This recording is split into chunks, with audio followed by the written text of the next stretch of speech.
মানুষ মানুষের সাথে করা পাপ বা জুলুম কিভাবে মাপ চাবে? যেহেতু আমরা জানি মাপ করার ক্ষমতা শুধুমাত্র আল্লাহ তাআলা। কেউ যদি কারোর প্রতি জুলুম করেন, অবিচার করেন, অন্যায় করেন, তাহলে তার কাছে মাপ চাইতে হবে কি হবে না?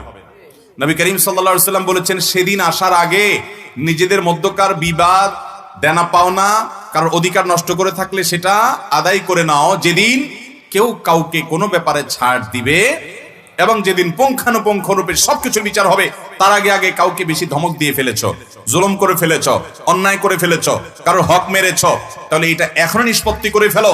তোমার নাকের ডগা নিঃশ্বাস আছে, মৃত্যু হয়ে গেলে এই সুযোগ তোমার আর হাতছাড়া হয়ে যাবে।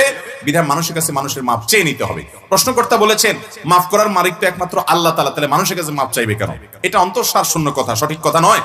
কারণ আল্লাহ তাআলার যে হক, সেটা নষ্ট করলে সেটা মাফের ক্ষমতা একমাত্র আল্লাহ। কিন্তু বান্দার হক যখন আপনি নষ্ট করবেন, সেটা বান্দার কাছেই মাপ চাইতে হবে। স্বয়ং আল্লাহ তাআলা নিজে ওটা মাফ করবেনও না,